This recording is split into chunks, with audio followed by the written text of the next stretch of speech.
चर्चेत राहिली। झारखंडची राजधानी रांची, जयपाल सिंह मुंडा स्टेडियम 19 दिवस झाले तिथं हजारो विद्यार्थी एकत्र येत आहेत। पाऊस असो किंवा उन्हाचा तडाखा, आंदोलन सुरू आहे। प्रश्न एकाच गोष्टीचा आहे, सरकारी भरती परीक्षांवर विश्वास ठेवायचा कसा?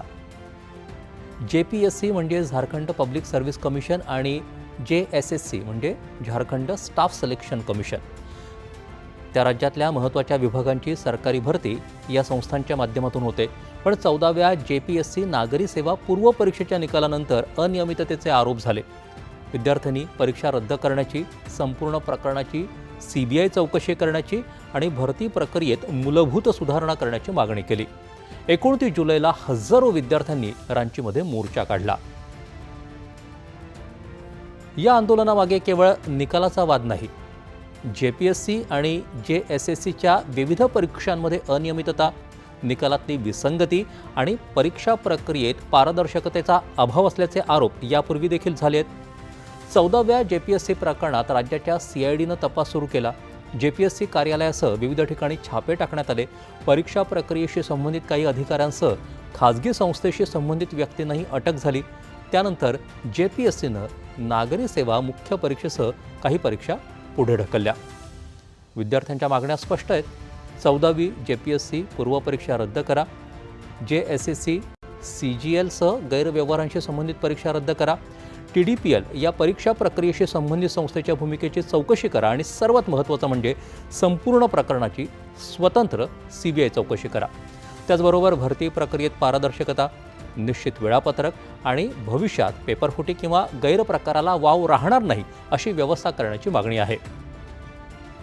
विद्यार्थ्यांचं म्हणणं साधं आहे, सरकारी नोकरीसाठी एखादा उमेदवार वर्षानुवर्ष अभ्यास करतो, परीक्षा झाली, निकाल लागला आणि त्याच प्रक्रियेवर प्रश्नचिन्ह निर्माण झालं तर त्या मेहनतीची किंमत कोण देणार?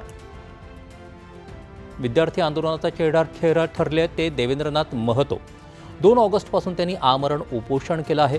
विद्यार्थ्यांनी सुरुवातीला संविधान मार्च, मशाल मोर्चा, कॅन्डल मार्च अशा शांततापूर्ण मार्गांचा अवलंब केला।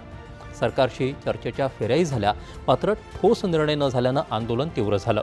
10 ऑगस्टला विद्यार्थ्यांनी विधानसभेकडे मोर्चा काढण्याचा प्रयत्न केला। बॅरिकेड्स ओलांडण्याच्या प्रयत्नांनंतर पोलिसांनी लाठीमार, अश्रुधूर आणि पाण्याच्या फवाऱ्याचा वापर केला।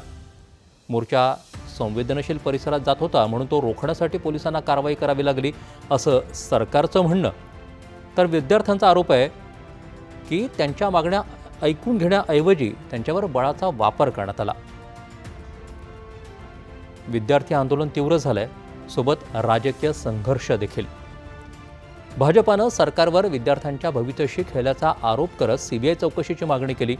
विरोधी पक्षनेते बाबूलाल मरांडी यांच्यासह भाजप नेत्यांनी CID तपासावरही प्रश्नचिन्ह उपस्थित केलं।